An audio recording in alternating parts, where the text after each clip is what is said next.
Kohanga Reo are dear to the hearts of most Māori, so there's been furious reaction to a suggestion that the language nest should be brought under the Ministry of Education's control. Recommendations by the Early Childhood Education Taskforce have seen the Kohanga Reo Trust lodge an urgent Waitangi tribunal claim to protect its independence, and kohanga around the country are up in arms. Koinei te kohanga reo o kākāriki kei te uru o Tāmaki Makaurau. E whai ana i ngā tapuwai i takahia i ngā tau toru te kau ki muri. Tuatahi ko te tino putake kua tātou mokopuna, me te whānau, me tō tātou reo rangatira, me ona tikanga. Ka māngere tōku ake mahi, tō mātou mahi rānei, e ke kua raru te koanga. No reira, he mea nui kia mahi tahi ai te whānau, mena kai mahi o te koanga, kia ora tonu o nā tikanga, me tōna tuapapa hoki ara ko te manaaki te wairua.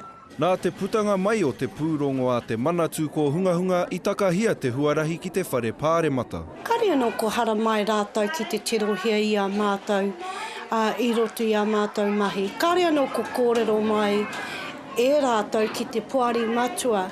Kore he kōrero ko rere ki Wainganui i te puari matua me te tāhuhu.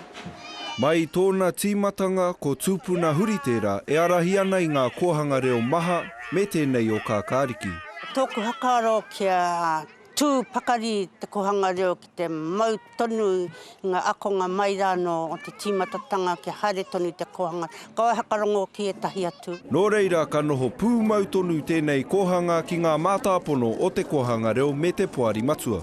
Ko rātou, ko tātou. Mēnā he āwangawanga tā te whānau o te kohanga reo, ka taia e tātou kia āwangawanga atu ki te puari, i roto i a tātou tikanga. Engari, mēnā kauru atu te kohanga reo ki te ECE, koai tērā ka whakarongo mai kia mātou. Koai.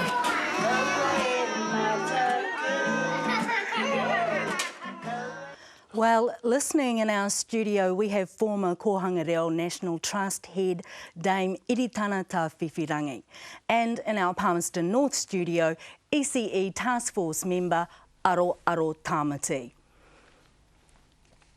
Let's start with you, Aroaro. Did your group actually talk to the Kohanga Reo Trust? No, we didn't specifically talk to the Trust. In actual fact, the duration of the task force review was over a period of 6 months, and during that time it was put out to the motu for all early childhood, given that the task force review was for all of early childhood, not just one specific group.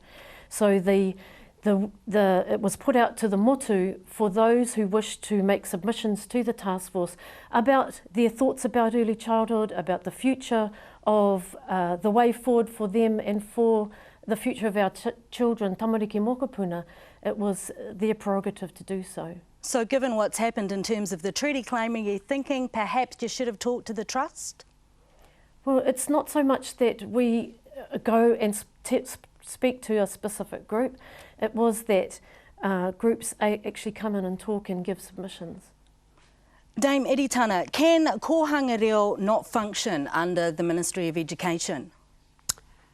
Well, let me put it this way. Since 1989, since the disestablishment of the Department of Marae Affairs, without consultation, and it's an interesting thing that people don't think they need to consult. Without consulting the Trust or the Kohanga movement, overnight the movement was shifted into the Ministry of Education, into the early childhood arena. And at the time, our understanding was that it could, while it's sitting there, it could still operate, as was dictated and directed by the elders who directed the way that Kohanga, the language, should be addressed. Initially, while everybody was settling down, because the ministry had just also been set up at that time, there was a view that we would be able to continue nurturing the language and the tikanga as we had done over the previous 10 years. But steadily, more and more, the dictates that were coming were actually nothing to do with kohanga per se. They were about early childhood. And I think we need to understand that there is a difference. And you know, early childhood, I have greatest respect, they get on with it. But I demand, and so do the kohanga, demand for respect for the kohanga in its cultural context. I mean, almost immediately across came the rules and regulations saying you've got to do this, you haven't got qualified people, you haven't got approved buildings, you aren't doing this, that and the next thing, which, you know, really when you think about it, is quite offensive because for 10 years the movement was surging across the country, in fact internationally. And then to say that we hadn't, that the people, the whānau out there didn't have the necessary tools to drive this, they'd driven it for 10 years. Driven it with panache, there was great excitement, etc. So steadily, more and more of the compliances from early childhood came to bear on kohanga and really changed the direction, began to turn it into a schooly type operation which focused on teacher and children. And kohanga respects the role of teachers and children, but kohanga was essentially set up not just for the teacher and the child, but for the people who own the children, the whānau and the extended So it was a by Māori, for Māori education. That's right. Solution from Māori. Yeah, and you know, why would you change something that was exciting, that focused on the dignity of the people? Why would you change it if it's working? I just want to ask Aroaro, why are you recommending that the Kohanga Trust be disestablished? Is it about their management, their handling of kohanga? Well, there's nowhere in the Taskforce review that says that Kohanga Reo be disestablished. The issue for me is that it's not about the kaupapa, because we are all fully in support of the kaupapa of Kohanga Reo. So you're saying it's about the compliance then? The issue is not so much about the kaupapa. The issue, and you need to tease it out, the issue is actually about the whakahaere, the operation side of things. And the issue for the task force, the priority for the task force was about quality.